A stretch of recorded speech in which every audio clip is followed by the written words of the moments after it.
कौन बनेगा नेता। नगर निगम के चुनाव पास आने वाले थे। पूरे कानपुर शहर में टिकट को लेकर मारामारी शुरू थी, लेकिन सबसे ज्यादा चर्चा में वार्ड नंबर 40 की सीट थी। वो इसलिए क्योंकि इस बार वहां की सीट महिला के लिए आरक्षित थी। अब सवाल ये था कि चुनाव लड़ेगा कौन। इससे पहले ठाकुर साहब वहां से पार्षद थे और इस बार उन्होंने अपनी पत्नी सीमा ठाकुर को टिकट दिलवाई और ठाकुर साहब की शान के कारण सीमा जी ने 20,000 वोटों से चुनाव जीत लिया। अरे बधाई हो सीमा भाभी, अब तो आप वार्ड की पार्षद बन गई हैं। अब तो हमारे काम आप ही करवाएंगी। अरे ये तो सिर्फ नाम की पार्षद बनी है, वो तो महिला सीट आ गई, वरना पार्षद तो मुझे ही बनना था। अब भले ही चेहरा इसका होगा, लेकिन पावर तो मेरी ही होगी। अरे वाह भाई साहब, क्या दिमाग लगाया है आपने भी। आइए आप लोग, खाना लगा दिया है सबके लिए। सीमा जी पार्षद बन चुकी थीं, फिर भी उनकी एक ना चलती। सारे काम ठाकुर साहब खुद ही संभाल लेते और जहां जरूरत पड़ती वहां सीमा जी का अंगूठा लगवा लेते। सीमा जी ज्यादा पढ़ी लिखी भी नहीं थी। एक दिन ठाकुर साहब और सीमा एक प्रोग्राम में जाते हैं। अरे ठाकुर साहब, आप आ गए। ओहो, पार्षद मैडम भी आ गई हैं। स्वागत है आप दोनों का। लगता है हमारे पार्षद फंड का सही इस्तेमाल हो रहा है। चलिए अब उद्घाटन करते हैं। ये लीजिए ठाकुर साहब कैची, आप ही सबसे पहले प्रवेश कीजिए। सब लोग आगे निकल जाते हैं और सीमा जी पार्षद होने के बावजूद भी पीछे खड़ी रह जाती हैं। वो देखती हैं कि वेलकम बोर्ड पर उनका नाम है, लेकिन महिला होने के कारण कोई उनका सम्मान नहीं कर रहा। अगले दिन एक आदमी उनके घर आता है। अरे ठाकुर साहब नमस्कार।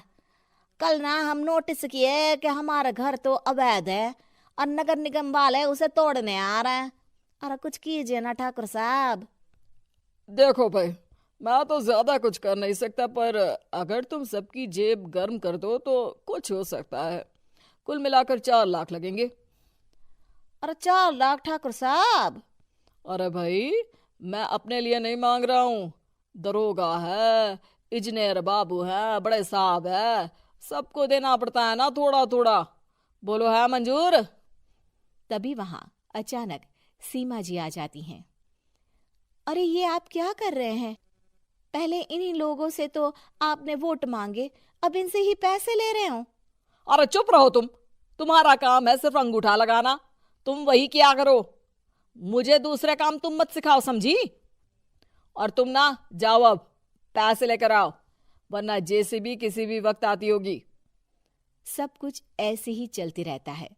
एक दिन सीमा जी और ठाकुर साहब को एक लोकल मीटिंग में बुलाया जाता है। वहां पर कई और अधिकारी लोग भी मौजूद रहते हैं। अब मैं चाहूंगा कि ठाकुर साहब हमारे बीच 2 शब्द कहें। मेरे प्यारे भाइयों और बहनों, आज मेरा सौभाग्य है कि मैं आप सबकी सेवा दिन रात कर पा रहा हूं। आपने मेरी पत्नी को भारी मतों से जिताया है, इसलिए मैं आप सभी का शुक्रगुजार हूं। मैं आप सबसे वादा करता हूं कि हमेशा की तरह हमारे वार्ड में किसी को कोई तकलीफ नहीं आने दूंगा। सभी लोग तालियां बजाने लगते हैं। अब मैं माननीय पार्षद मैडम को स्टेज पे बुलाना चाहूंगा। अपने नाम को बुलाया सुनकर सीमा जी एकदम चौंक जाती है।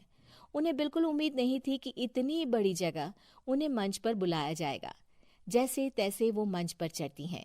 ऊपर जाते ही सीमा जी को सारी पुरानी बातें याद आ जाती हैं कि किस तरह उनके पति उन्हें कभी भी आगे बढ़ने नहीं देते और उनके नाम से गलत काम करते हैं। वो बोलने लगती हैं। मैं आपके वार्ड की पार्षद सीमा हूं। आप में से बहुत कम लोग ही मुझे जानते होंगे, क्योंकि इससे पहले मुझे कभी ऐसा मौका ही नहीं मिला।